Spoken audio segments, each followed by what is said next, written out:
What's up, guys? Once again, welcome to our YouTube channel, Knowsie Rosie. And today, what we're going to be doing is we will start to provide information on how to create a video using a PowerPoint. Yes, you can definitely go ahead and do that. At maraming hindi nakakaalam yan. So, para sa mga bagong YouTuber, para sa mga bagong vlogger that doesn't have an idea on how to edit videos pa, or should I say ayaw pa nila or hindi pa nila kayang mag-edit ng video, if you do have a PowerPoint sa ano nyo, sa computer, sa desktop, better kasi you can definitely go ahead and create a powerful video using a PowerPoint. And how are you going to be able to do that? Let's just watch this.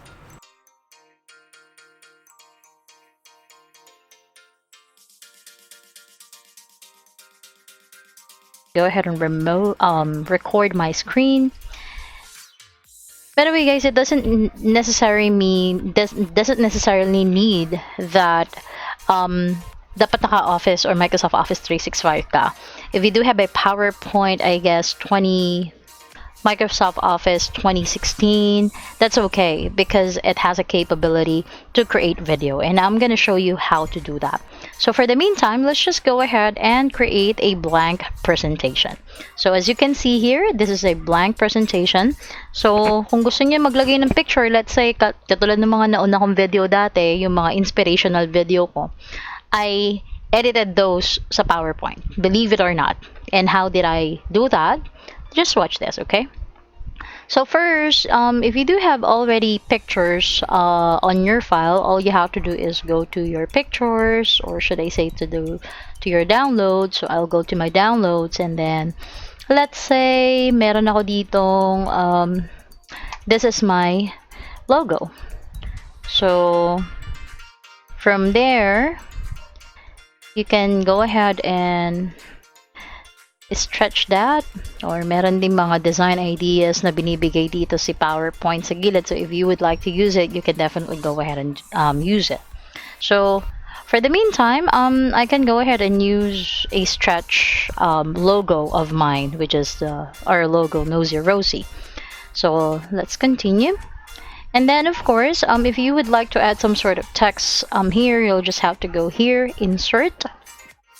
And then you can go ahead and insert a text box. I normally use text box rather than word art kasi pag word art medyo parang iisa lang yung klase ng font niya.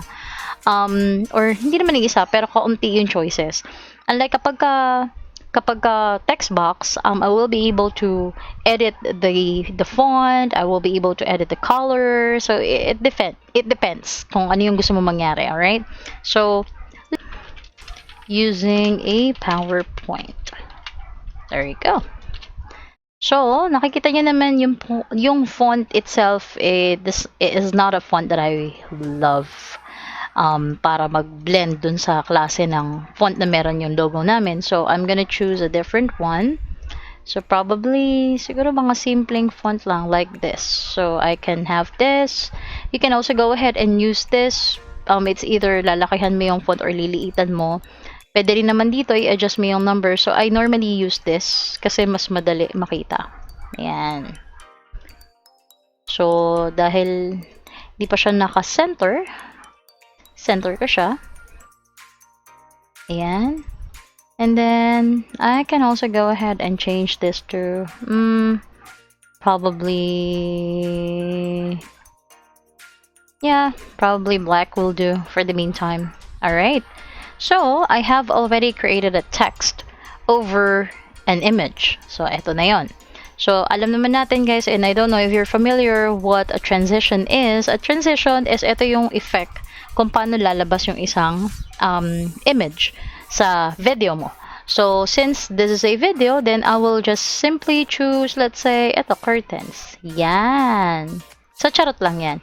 So, pwede kang gumamit ang kahit anong klase ng transition. Alright? Depende sa taste mo. But this time, since this is just, of course, some sort of tutorials, then I choose curtains. So, arte-artihan lang. Alright. So, since I've already choose curtains, one trick or one tip as well, para hindi ka magpaulit-ulit, pumili ng transitions and animations, is ilagay mo na rito sa first presentation mo, or should I say first slide rather, kung ano yung gusto mong transition, kung ano yung gusto mong animation sa mga letters or sa mga words. Alright? So, this time, ang ginamit ko is curtains para sa transition ng Knowsie Rosie na logo. And then, dito sa letter, ang gagamitin ko is I'm gonna use an animation. Ayan. So, animation, let's just go ahead and choose grow and turn. So, automatically, meron na rin siyang animation. Okay? So, bakit ko yan ginawa? Kasi, once you go here to your first slide, automatically, you can click duplicate slide. So, once you duplicated the slide, automatically, kung ano yung animation na kinuha mo dun sa first, at transition na kinuha mo dun sa first slide, ikakopya niya lang. So, what you can do is just simply change the image. So, halimbawa, gusto natin siya i-change ng ibang pictures naman. Let's try to add something else like, sige, lagay natin to. So, you might want to click to subscribe. There you go. Tapos, kung gusto mo siyang lagyan ng background or kung gusto mo siyang gawing, i-format mo yung picture, that's fine. You can go ahead and have a shadow. Kagaya niyan, para siyang 3D effect. Tapos, ito naman, pwede mo nang tanggalin tong letters na nilagay mo kanina. Now, if you would like to have a background, all you have to do is to right-click doon sa blank area and then click Format Background. Tapos, solid fill. Siguro, pwede na tayong pumili kahit yellow. Sakit sa mata. This one? Yeah, almost there. Pwede naman. More colors or more colors tayo.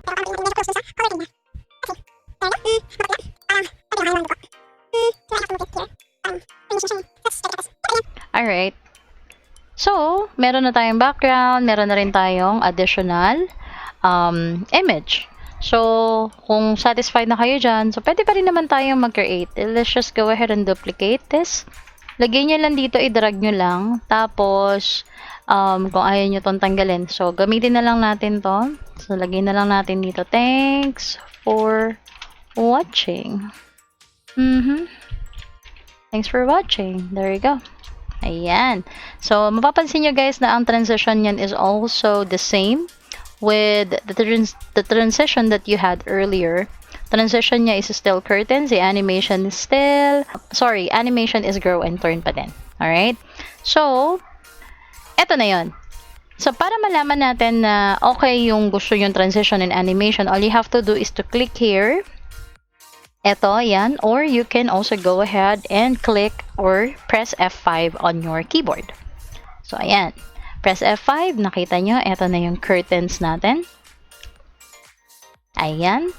And then, eto yung transition. So, when I click the mouse, or should I say, pag pinit ko yung keyboard, pinires ko yung forward arrow, so, lalabas na yung next statement or words. Okay?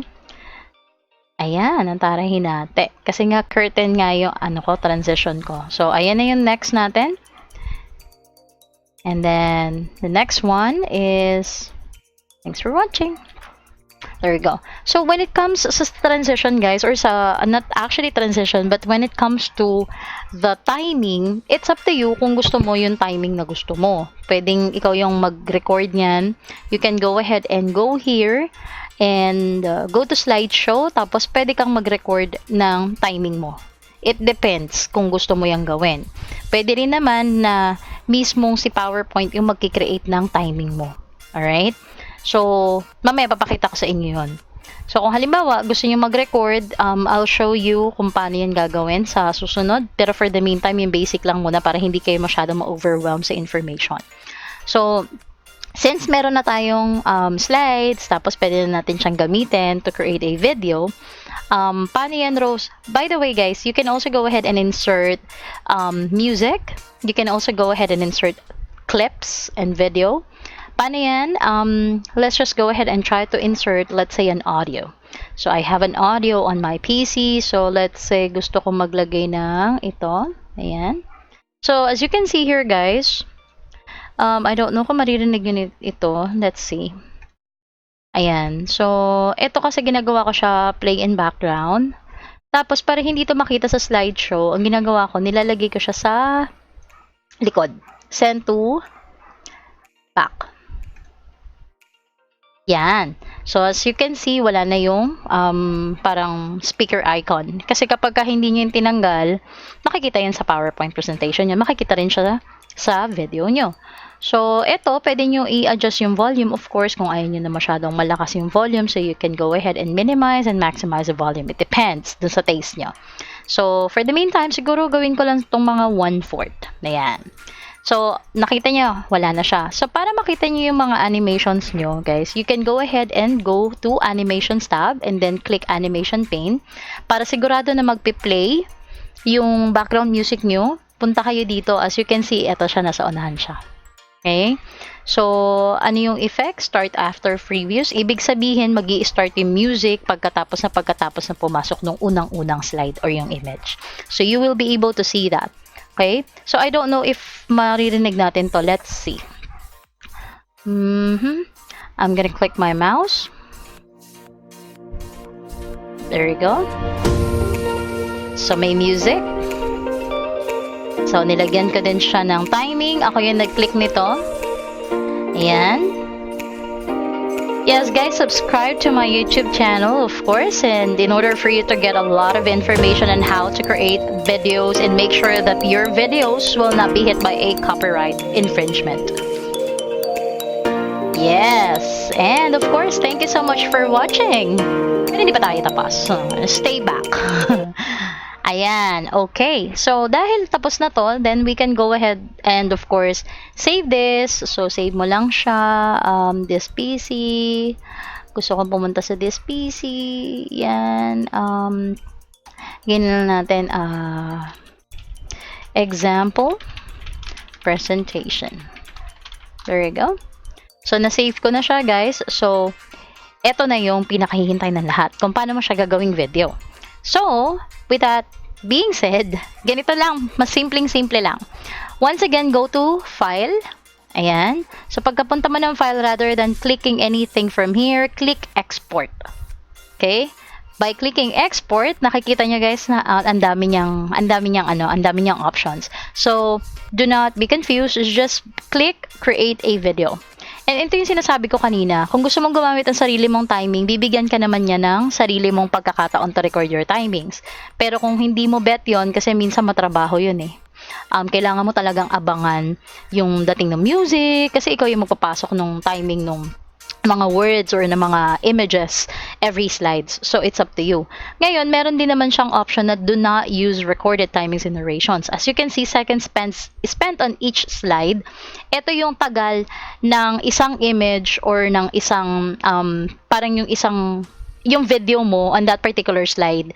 So, kung halimbawa, gusto mo medyo matagal-tagal kasi may babasahin yung mga viewers mo.